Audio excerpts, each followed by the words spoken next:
모세와 아론이 여호와께서 명령하신 대로 행하여 바로와 그의 신하의 목전에서 지팡이를 들어 나일강을 치니 그 물이 다 피로 변하고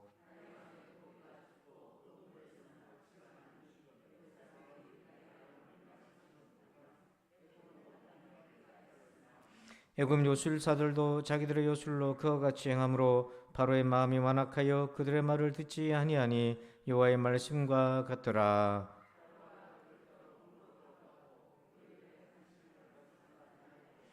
애굽 사람들은 나일 강물을 마실 수 없으므로 나일 강가를 두루 파서 마실 물을 구하였더라.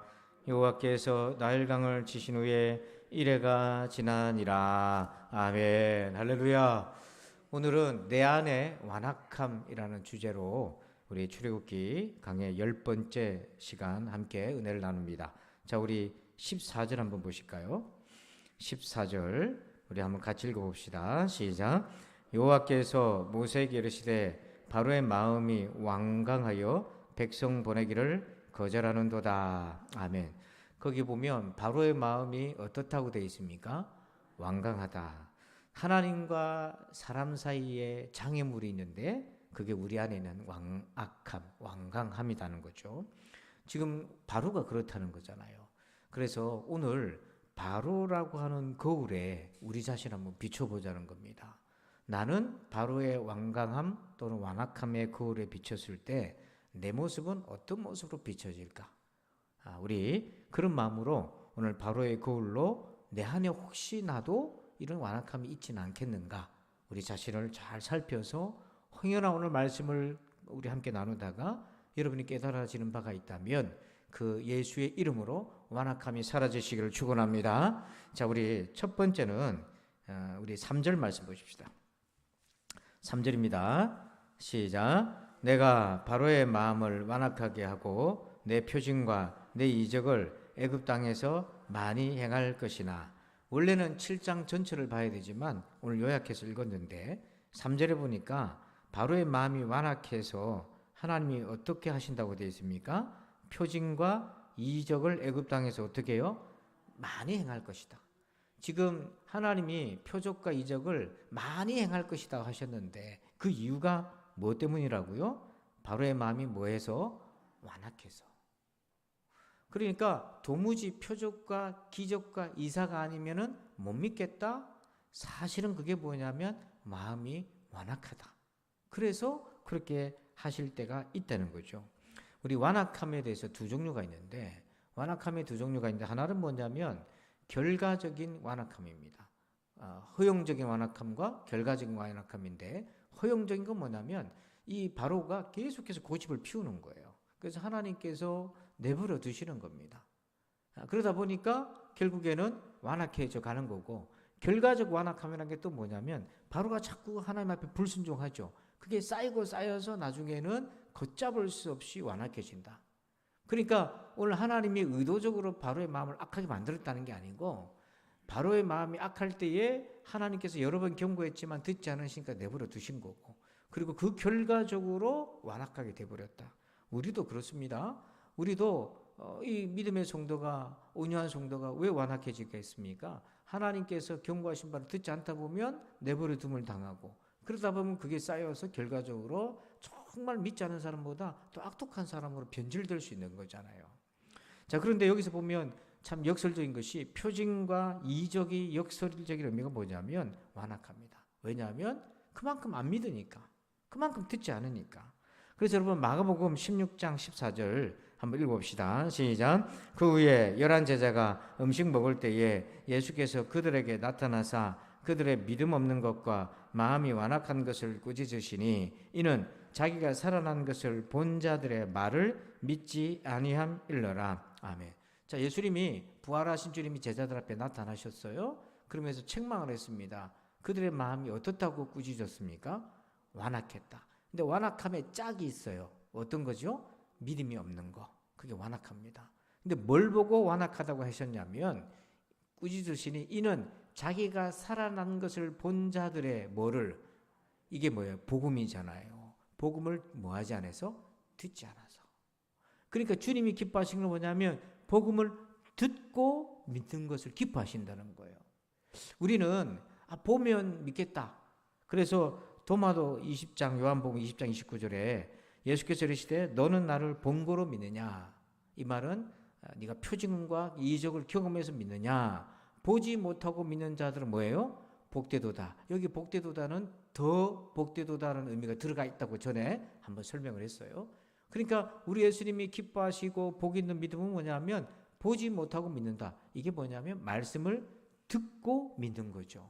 그래서 얼마든지 우리가 듣고 믿을 수 있다는 거예요. 그래서 우리 가운데도 난 도무지 못 믿겠다. 내가 봐야만 믿겠다. 사실은 뭐냐면 그 믿고자 하는 마음도 있겠지만 그 이면에는 믿지 못하는 완악한 마음이 깔려 있다는 거예요. 그래서 오늘 우리도 이럴 수 있다. 자꾸만 표적을 요구하고 이적을 요구하는데 그게 순기능은 있어요. 우리의 믿음에 확증을 주고 확신을 주는 경우가 있습니다. 연약할 때. 하지만 도무지 표적이 아니면 못 믿겠다라고 나선다는 것은 우리의 마음에 그만큼 불신함과 완악함이 도사리고 있다. 근데 우리가 조심해야 될 게 하나 있어요. 히브리서 5장 12절을 한번 읽어봅시다. 시작. 때가 오래되었으므로 너희가 마땅히 선생이 되었을 터인데 너희가 다시 하나님의 말씀에 초보에 대하여 누구에게서 가르침을 받아야 할 처지이니 단단한 음식은 못 먹고 젖이나 먹어야 할 자가 되었도다. 여기 보니까 때가 오래되었으므로 믿은 지 오래됐다는 거잖아요. 너희가 마땅히 뭐가 되었다? 선생이 되었다. 되었을 법한데 여전히 초보고 단단한 음식은 못 먹고 젖이나 먹는다. 봐야 믿고 만져야 믿는 그런 상태에 머물러 있다. 그러면 이게 뭡니까? 믿은 지 오래되었는데도 여전히 어린아이같이 젖을 먹어야 되고 봐야 믿고 만져야 믿고 결국 그 마음이 초신자라면 이해가 되는데 이미 오래됐다고 얘기하잖아요. 그러면 그만큼 마음이 완악했다는 거죠. 그래서 오늘 우리도 예수 믿은 지 오래됐는데 아직도 내가 초보에 머물고 있고 아직도 내가 봐야만 만져야만 믿는다 그런다면 사실은 그것을 하나님 탓하기 전에 자기 마음밭을 살펴야 된다는 거예요. 자, 두 번째 우리 4절 봅시다. 4절 7장 4절. 자, 한번 읽어볼까요? 바로가 너희 말을 듣지 아니할 터인즉 내가 내 손을 애굽에 뻗쳐 여러 큰 심판을 내리고 내 군대 내 백성 이스라엘 자손을 그 땅에서 인도하여 낼지라. 아멘. 자, 4절 앞에 바로가 여전히 뭘 듣지 않습니까? 말을 듣지 않잖아요. 이거 제자들이 부활한 주님의 말을 듣지 않은 거와 똑같은 거예요. 그만큼 완악한 건데 여러분 우리가 어떤 문제가 있을 때 안 풀리는 문제가 있어요. 바로같이 우리 앞에 문제가 바로와 같이 안 풀려요. 웬간해서는 안 풀려요. 그건 뭐냐면 여러분 우리가 꼭 기억하세요. 완강한 바로와 같은 문제가 내 앞에 있다. 그게 건강의 문제든 물질의 문제든 가족의 문제든 어떤 문제든 그게 있다. 그거 어떻게 해결하는가? 4절 다시 보세요. 보면 바로가 너희의 말을 듣지 아니할 터인즉 이거를 이렇게 번역합시다. 내 앞에 바로와 같은 문제가 있어서 아무리 해도 해결이 안 된다면 그 다음 부분에 내가 하나님이잖아요. 내가 내 손을 애굽에 뻗쳐 여러 큰 심판을 내리고 자 누가 애굽에 심판을 내린다는 거죠? 내가 하나님이 그 문제는 누구만이 해결해 줄 수 있는 문제라는 거죠? 하나님이 즉 우리 앞에 바로와 같이 해결이 안 되고 꿈쩍도 안 할 것 같은 문제가 있을 때는요 그거 하나님이 해결하시는 거예요. 그래서 이건 거꾸로 말하면 하나님을 만날 기회가 된다는 거예요. 사람의 방법으로 여러 번 시도하다 보면 길이 만들어질 수 있어요. 그렇게 해결이 될 수 있다고요. 그런데 이거 아무리 해도 해결이 안 돼. 그래서 5절 보세요. 5절 보면 내가 내 손을 애굽 위에 펴서 이스라엘 자손을 그 땅에서 인도하여 낼 때에야 애굽 사람이 나를 여호와인 줄 알리라 하시매. 거기 뭐냐면 하나님이 손을 애굽에 펴서 하나님이 이스라엘 백성들을 하나님의 손을 인도하여 낼 때에 비로소 애굽 사람이 완악한 애굽 사람이 하나님을 알게 된다 이렇게 되어 있잖아요. 오늘 우리 앞에 완악한 문제, 완강한 문제, 해결 안 되는 문제, 정말 꿈쩍도 안 할 것 같은 문제 그거 하나님을 알 수 있고 만날 수 있는 기회예요. 때문에 회피하지 말고 포기하지 말고 여러분 더 간절히 기도하시길 바랍니다. 더 간절히 기도하시길 바랍니다. 만약에 여러분 모세가 이 바로랑 상대해서 문제 해결이 안 되고 두세 번 해도 안 돼서 포기해버렸다면 출애굽은 없는 거예요. 그래서 여러분 포기하고 싶은 그 순간에 이 말씀을 꼭 기억하세요. 바로는요 모세가 해결할 수 있는 게 아닙니다. 하나님이 해결하시는 거잖아요. 자, 세 번째, 요게 좀 중요한데요. 11절 보십시다. 11절 같이 한번 읽어봅시다. 11절입니다. 시작. 바로도 현인들과 마술사들을 부르매 그 애굽 요술사들도 그들의 요술로 그와 같이 행하되. 자, 지금 모세가 아론과 함께 지팡이를 던져서 바로 앞에서 뱀으로 바뀌는 기적을 행하고 있단 말이죠. 자, 그런데 이 기적 앞에 바로가 어떤 반응을 보입니까? 현인들과 마술사들, 요술사들을 불러가지고 요술로 11절 끝에 보니까 어떻게 했다고 되어 있어요? 그와 같이 행했다 이렇게 되어 있잖아요. 우리 성경에는 번역을 그와 같이 했다라고 되어 있는데 영어 성경에는 뭐라고 되어 있냐면 우리가 흔히 이런 거 얘기하잖아요. 같다, 동일하다 그러면 이제 same이라고 얘기했잖아요. 그는 동일한 사건이 아니고 유사한 사건을 일으켰다 이렇게 되어 있어요. 원래 원뜻은. 그와 같이 했다는 것은 이 모세가 아론이 지팡이를 던져서 뱀으로 바뀐 것처럼 본질적으로 똑같이 했다는 것이 아니라 유사하게 했다. 그래서 그들도 지팡이를 던져서 뱀을 만들긴 했는데 하나님이 행하신 것과는 유사하고 흉내를 내지만 본질적으로는 다르다. 이런 의미예요. 그런데 이들이 왜 요술사들이 바로가 시켜가지고 똑같이 흉내를 냈습니까? 이거는요, 단순한 흉내 내기가 아니고 잘 들으세요. 하나님의 기적에 대한 인간적 해명을 시도하는 거예요. 잘 들으세요. 지금 모세는 아론과 함께 지팡이를 던져서 하나님이 기적을 행하신 것으로 뱀으로 바뀌는 걸 봤지 않습니까? 이건 하나님이 행하신 거잖아요. 근데 바로는 마술사들, 요술사들 불러서 지팡이를 던졌더니 뭐가 됐습니까? 뱀이 됐잖아요. 하나님이 있어요, 없어요? 그들에게는 없지요. 똑같은 유사하게 보이는 사건인데 바로는 하나님 없이도 이런 일이 일어날 수 있다는 인간적 해명을 시도한 겁니다. 자, 이게 어떻게 연결이 되나? 마가복음 3장 22절 한번 읽어봅니다. 시작. 예루살렘에서 내려온 서기관들은 그가 바알세불이 집혔다 하며 또 귀신의 왕을 힘입어 귀신을 쫓아낸다 하니, 예수님이 귀신을 쫓아내버렸어요. 하나님의 아들로서 귀신을 쫓아냈는데 그 사건에 대해서 바리새인들은 어떻게 해석을 합니까? 서기관들은. 예수님이 뭐를 집혔다고요? 예수님이 한마디로 말해서 바알세불은 사탄이잖아요. 귀신의 왕이잖아요. 귀신의 왕에 사로잡혀서 뭡니까? 귀신을 쫓아냈다. 자, 하나님이 성령의 능력을 힘입어서 예수님이 쫓아낸 거예요? 마귀의 힘을 빌어서 얘기한 거예요? 전혀 다른 것으로 설명하잖아요. 이게, 자, 우리 7장 22절 한번 보세요. 7장 22절. 이번에는 물을 피로 바꿨는데 애굽의 요술사들도 흉내내요. 7장 22절 시작. 애굽 요술사들도 자기들의 요술로 그와 같이 행함으로 바로의 마음이 완악하여 그들의 말을 듣지 아니하니 여호와의 말씀과 같더라. 물이 피로 변했을 때는 지팡이로 내리쳐서 난리당을 내리쳐서 물이 피로 변했는데 이거를 요술사들도 흉내를 냈어요. 그래서 물이 피로 바뀌었는데 어떤 식으로 했는지는 나와 있지 않습니다. 근데 그와 같이 했다는 것은 same thing이 아니라 similar thing이라고 비슷하게 유사하게 흉내를 낸 거예요. 이게 뭐냐면 모세가 물을 피로 바꾼 거는 하나님 능력을 한 것인데 애굽의 요술사들은 하나님 없이도 그런 현상이 일어날 수 있다고 하나님을 지워버린 겁니다. 자, 이게 왜 문제가 되나?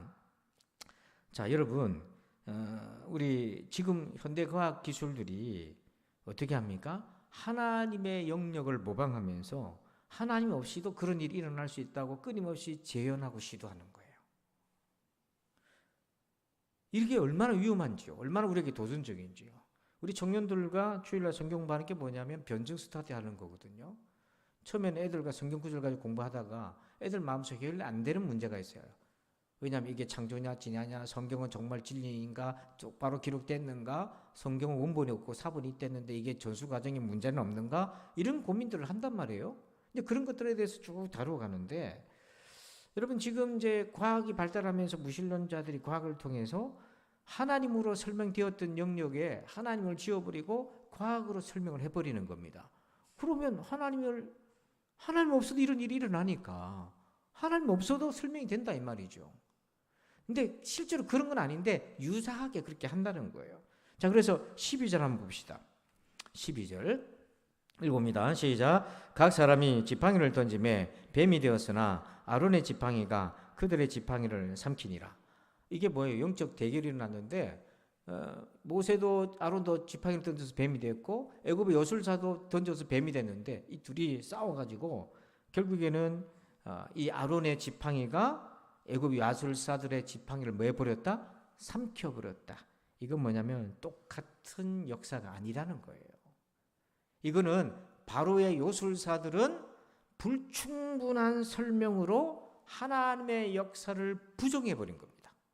여러분 지금 세상에서 과학이 발달되고 철학자들, 심리학자들이 연구가 발달하면서 과거에 이게 하나님의 영역으로 설명이 되던 부분들을 그들의 어떤 이론을 가지고 풀어낸단 말이에요. 설명한단 말이에요. 근데 그게 온전한가? 그렇지 않은 거예요. 불완전합니다. 불완전한데도 우리가 들을 때는 굉장히 매력적이거든요. 그래서 거기에 넘어가는 거죠. 그래서 지금 그 바로가 요술사들을 데려가서 흉내내는 것이 단순한 흉내내기가 아니라 너희들이 하는 거는 나도 할 수 있다. 이 말은 하나님 없어도 나도 이것만 할 수 있는 거야 하면서 하나님을 지어버려요.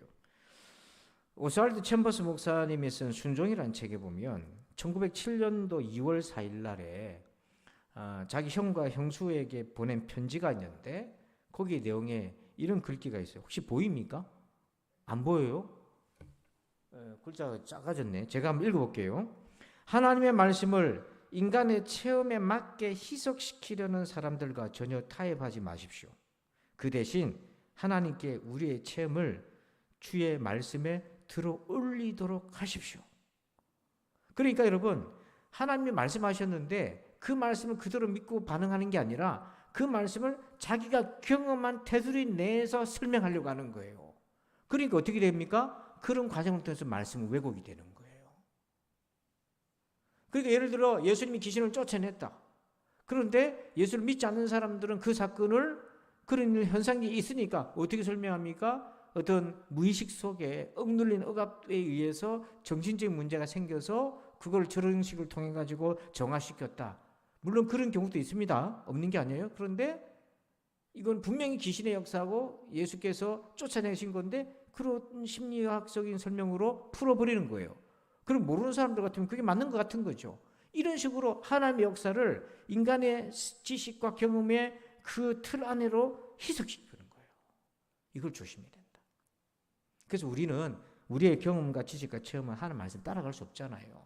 때문에 우리가 어떤 태도가 필요하냐면 하나님의 말씀에 우리의 지식과 경험과 체험을 맞추시길 바랍니다. 맞추시길 바랍니다. 그래야 믿음이 자라는 거예요. 근데 걱정 안 해도 됩니다.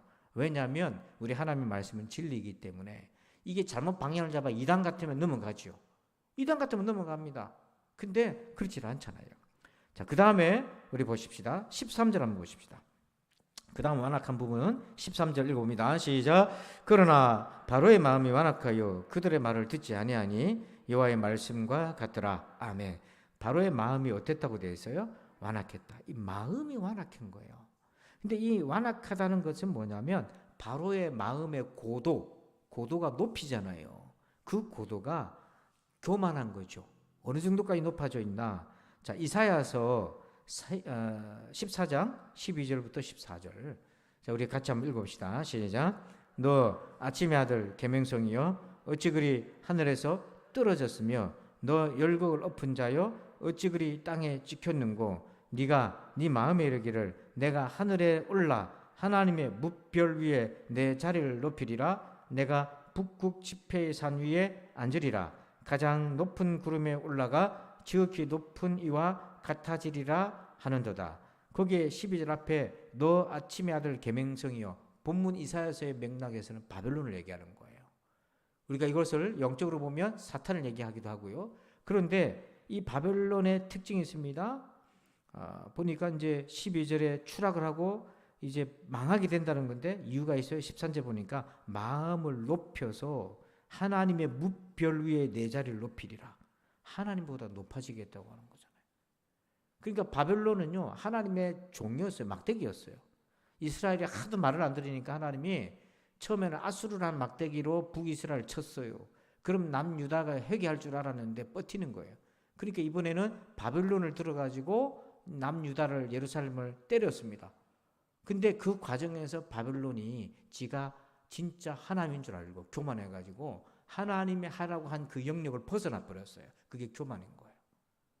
그래서 몽둥이 주제에 자기가 몽둥이를 잡은 하나님같이 여겨가지고 마음대로 이스라엘을 도륙해버렸어요. 주변 국가를.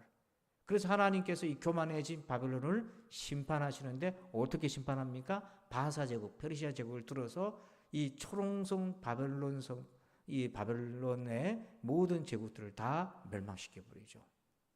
이게 역사적인 사건이고, 이게 영적으로 보면 천사가 타락해서 하나님보다 높아지겠다고 하니까 하나님께서 그 사탄을 추방하고 쫓아버리게 되고, 그것들이 내려와서 귀신과 이 사탄이 함께 조직을 만들어, 영적 조직을 만들어서 지금도 많은 사람들을 미혹하고 있지 않습니까?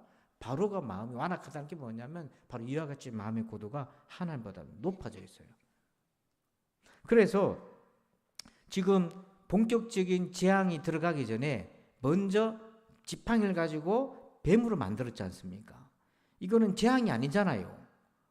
본격적인 재앙이 시작하기 전에 이걸 했잖아요. 이건요, 하나님의 은혜인 거예요, 사실은. 잘 보세요. 만약에 바로가 이 지팡이가 뱀으로 바뀐 것을 보고 하나님의 살아계심을 인정했더라면 10가지 재앙을 당할 리가 있어요, 없어요? 없는 거예요. 완악을 불러오고 더 수렁으로 빠지게 만듭니다. 그래서 사실 뱀은 은혜였다니까요. 지팡이 기적은 바로에게 베푸신 하나님의 자비였어요. 그래서 민수기 21장 9절 한번 읽어봅니다. 시작. 모세가 놋뱀을 만들어 장대 위에 다니 뱀에게 물린 자가 놋뱀을 쳐다본 즉 모두 살더라. 광야에서 불순종하니까 하나님이 불뱀을 풀어서 물린 자마다 다 죽게 생겼는데, 죽는다고 딱 아우성거리니까 모세도 기도하니까 하나님이 살 길을 열어줬는데 놋뱀을 만들어서 장대에 달았습니다. 그걸 쳐다본 사람은 뭐 한다고 돼 있어요? 그게 무슨 인과관계가 있습니까? 의료적인 인간관계가 어디 있어요? 인과관계가. 지금 뱀에 물려가지고 죽어가는데, 불뱀에 물려서 죽어가는데 놋뱀 쳐다본다고 산다고, 쳐다보는 거하고 내가 치유되는 거하고 의학적 인과관계가 하나도 없어요. 여러분, 과학은 의학적 인과관계가 없으면 인정하지 않습니다. 그런데 영적인 세계는요, 하나님이 인과관계예요. 하나님이 원인이신 거예요. 그래서 지금 불뱀을 하나님 풀으셨잖아요. 그래서 하나님 말씀대로 놋뱀을 쳐다보면 산다라고 하는 이 복음, 이 메시지를 믿고 쳐다본 사람은 산단 말입니다. 그래서 그게 요한복음 3장 14절에 모세가 광야에서 뱀을 든 것 같이 인자도 예수님도 십자가에 들려야 하리니 그 예수님을 쳐다보고 믿는 자는 구원을 얻으리니. 여러분, 우리가 이 죄인된 우리가 십자가에 달린 예수님을 쳐다보고 믿는데 무슨 인과관계, 물리적 인과관계가 거기서 어디서 나옵니까? 그걸 포착이 안 되는 거예요. 실험실에서. 그걸 어떻게 포착을 합니까? 그래서 오늘 모세가 아론과 함께 가가지고 바로 앞에서 지팡이를 던져 뱀으로 바꾼 거는 사실은 하나의 놀라운 자비였다. 그런데 그것을 바로가 자기 발로 차버린 거죠. 그로 인해서 시작된 게 10가지 재앙인 겁니다. 그래서 그 첫 번째 재앙이 물이 피로 바뀌는 건데, 여기 좀 기가 막혀요. 한번 봅시다. 17절 바로의 반응이 참 의의가 없는데요. 17절 한번 읽어볼까요? 같이 시작. 여호와가 이같이 이르노니 네가 이로 말미암아 나를 여호와인 줄 알리라. 볼지어다 내가 내 손의 지팡이로 나일강을 치면 그것이 피로 변하고. 자, 여러분, 나일강은 애굽의 생명줄이잖아요. 그게는 정기적으로 범람하는데 곡창지대란 말입니다. 자, 나일강을 치니까 물이 어떻게 바뀌었다? 피로 바뀌었다. 이 모세는 이 나일강에 대한 추억이 있어요. 모세 이름이 물에서 건진 바 됐다는 거잖아요. 그가 이 갈대를 상자로 엮어가지고 그 애굽 시대는 그걸 배로도 만든단 말입니다. 그래서 방수 처리가 됐는데 그 상자에 들려서 내려갈 때에 바로의 딸이 보고 모세를 건져 올리잖아요. 같은 물인데도 모세에게는 구원이고 바로에게는 지금 뭐냐면 하나님의 심판인 거예요. 여러분, 같은 자리에 있어도 구원의 은혜가 있기를 축복합니다. 자, 그런데 물이 피로 바뀌었어요. 이게 뭐냐면 물이 죽었다는 겁니다. 여러분, 물이 피로 바뀌었다. 피는 뭐예요? 레위기에서 뭐라고 얘기합니까? 생명이잖아요. 그 피는 뭐예요? 죽음인 거거든. 죽었다는 거잖아. 피를 흘렸다는 거는. 지금 물이 피로 바뀌었다는 거는 물이 죽은 겁니다. 그래서 18절 볼까요? 18절 보면 나일강에 고기가 죽고 그 물에서는 악취가 나리니 애굽 사람들이 그 강물을 마시기를 싫어하리라 하라. 거기 보니까 고기도 죽었어요. 왜? 물이 죽었으니까. 물을 마실 수가 없어요. 냄새나고 악취가 나서. 19절에 이제 나일강을 했는데도 정신을 못 차리니까 19절 읽어봅시다. 시작. 여호와께서 또 모세에게 이르시되 아론에게 명령하여 이르기를 네 지팡이를 잡고 내 팔을 애굽의 물들과 강들과 운하와 못과 모든 호수 위에 내밀라 하라. 그것들이 피가 되리니 애굽 온 땅과 나무그릇과 돌그릇 안에 모두 피가 있으리라. 처음에는 나일강이 피로 바뀌었는데 이번에는 모든 물들이 다 피로 바뀌어버렸어요. 물이 다 죽어버렸어요. 자, 이 정도 되면은 어떻게 되겠어요? 백성들이 못 살죠. 물이 없는데 어떻게 삽니까? 그런데 23절 봅시다. 23절 바로가 돌이켜 궁으로 들어가고 그 일에 뭐도 관심도 안 둬요. 그 일에 관심도 안 뒀다는 것은 물이 피로 바뀐 것 그것만을 얘기하는 것이 아니라 물이 죽어서 그것 때문에 백성들이 어떻게 됩니까? 곤고한 삶을 살아가게 돼버렸어요. 그런데 그것에 대해서 무관심했다는 것은 백성들이 어떻게 고통당하는지 아무 관심이 없는 거예요. 무관심한 거예요. 오직 관심 있는 건 뭐냐면 자기 왕권만 지키는 겁니다. 자기는 지금 물이 있으니 마실 물이 있으니까 버티는 거예요. 이따 보겠습니다만은 물이 있어요. 그러니까 아무 관심도 두지 않았다? 백성들이 어떤 삶을 사는지 자기 때문에 어떤 고통을 당하는지 아무 관심이 없는 거예요. 이거 완악한 이기주의가 완악함인 거예요. 자기만 괜찮으면 괜찮다는 거잖아요. 이런 완악함이 우리 속에도 얼마든지 뿌리 내릴 수 있다. 제가 어떤 책에 보니까 너무 마음 아픈 구절인데 이게 좀 소개를 할까 말까 고민하다가 지금 막 생각이 나서 말씀드리는데요. 어떤 분이 어렵게 교회를 나갔는데 교회를 안 나가요. 왜 안 나가나 했더니 교회 다니니까 그분 표현이 이겁니다. 술 주정뱅이 1000명하고 사는 것 같더라는 거예요. 여러분 이해가 되십니까? 교회 갔더니 술 주정뱅이 1000명이 있는 그 가운데 내가 있는 것 같더라.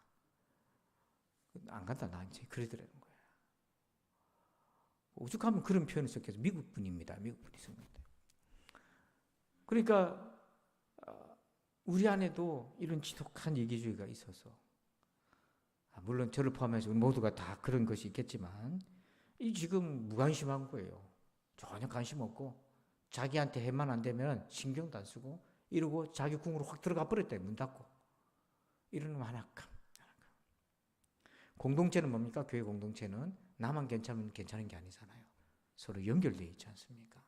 그래서 형제가 좋은 일 있으면 나도 좋고 형제가 아픈 일 있으면 나도 아프고 그게 영적 신경망이 형성되어 있는 거잖아요. 근데 이 신경망이 끊쳐지면 어떻게 돼요? 영적 장애가 오는 거예요. 단절이 생기는 거예요. 그게 어떤 거냐면 저 사람은 아프고 슬픈데 전혀 관심이 없고 이렇게 되는 거죠. 서로 배려가 안 되고. 자, 끝으로 보십시다. 완악함의 오늘 끝에 24절입니다. 한번 읽어볼까요? 시작. 애굽 사람들은 나일 강물을 마실 수 없으므로 나일 강가를 두루 파서 마실 물을 구하였더라. 이제 뭐해서 물을 구했다고 되어 있습니까? 24절 끝에 보니까 나일 강물은 지금 피가 바뀌어서 못 먹고 강가를 뭐 했다고 되어 있어요? 두루 파가지고 아직 그래도 마실 만한 물을 찾아냈다는 거예요. 이게 뭡니까 이게 지금? 지금 애굽의 모든 물이 피로 바뀌어서 물이 죽어버렸으면 놀래서 하나님에 대한 두려움을 가지고 엎드려야 될 건데 그거 안 하고 빠져나갈 구멍을 찾고 있는 거잖아요. 이게 두 가지입니다. 의미가 있는데 두루 파서 마실 물이 나와요. 이게 아직도 하나님 남겨두신 은혜거든요. 이게 하나님 능력이 없어가지고 지하수는 냅둔 게 아닙니다. 이게 예? 하나님이 모세 보고 지팡이를 들고 바닥에 꽂아라. 그래가지고 지하수까지 다 피로 바뀌게. 그렇게 하실 수 있는데, 이게 아직 은혜를 남겨둔 겁니다, 이게. 다 죽어보면 안 되니까. 그런데 이게 뭡니까? 그거를 남은 은혜를 안 여기고 뭐냐면, 숨통으로 여기는 게 임시 변통으로. 그러면서 25절 보세요. 25절 보면, 여호와께서 나일강을 치신 후에 며칠이 지났습니까? 1회가 지났는데도 아무 변화도 없고 꿈쩍도 안 해요. 고집 보세요. 이게 뭐냐면 역방향 인내입니다. 인내도요, 방향을 잘 잡으면 하나님의 믿음의 연단이 되는 건데, 방향을 거꾸로 잡으면 이게 뭐예요? 고집, 불통, 완강함, 완악함. 그리고 이게 지금 바닥을 파가지고 물을 찾았잖아요. 이게 굉장히 창의적이잖아요. 이거를 역방향 창의성인데, 이걸 창의성이라고 말하기는 그렇고 교활한 거예요. 교활한 거. 하나님의 남은 은혜를 불순종의 도구로 써버리는 거. 누가 이렇다? 인간이 이렇다. 사람이 이렇다. 그래서 바로가 이렇게 완강하게 역방향으로 인내하고 역방향으로 창의성을 발휘해가지고 어떻게 하면은 하나님한테 대들고 대적해서 안 들으려고 발버둥을 치는 모습. 자, 우리 정리해 봅시다. 오늘 내 안의 완악함 우리 6가지를 나눴는데, 완악함과 체험의 역설이. 완악함은 하나님을 의지할 기회, 우리 앞에 있는 완강한 문제들. 완악함은 하나님 없이 인생을 설명하려는 거. 그 다음에 완악함과 교만. 우리가 완악해지는 것은 마음이 교만해서. 완악함과 이기심. 물이 피로 바뀌든지 말든지 상관없어요. 자기 왕궁으로 들어가서 문 탁 닫고 나만 괜찮으면 되는 거예요. 그 다음에 6번째, 완악함과 역방향 창의성, 교활한 거. 어쨌든 숨통만 트이면 된다고 발버둥 치는 거. 이런 모습이 바로에게 있었던 완악함인데, 이 거울로 우리 자신을 한번 비춰보십시다. 혹시 1번부터 6번까지 아무것도 없으면 참 다행인데, 하나라도 걸리는 게 있다면 오늘 하나님께서 우리에게 은혜 주시는 신호가 아니겠습니까? 그래서 오늘 혹시 내 안에도 이런 완악함이 있다면 예수 이름으로 싹 잘라버리시기 바랍니다. 예수 이름으로 싹 잘라버리시기 바랍니다. 그래서 오늘도 여러분 새롭게 되는 이 저녁이 되길 주 이름으로 축원합니다.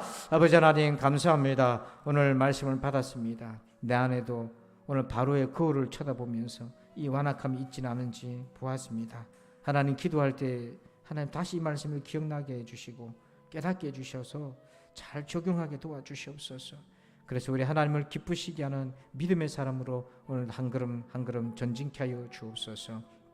감사합니다. 주님, 예수님의 이름으로 축복하며 기도합니다. 아멘. 우리 다 함께 우리 두 손 높이 들고 주의 3장으로 말씀 가지고 간절히 기도합시다. 주여, 주여, 주여.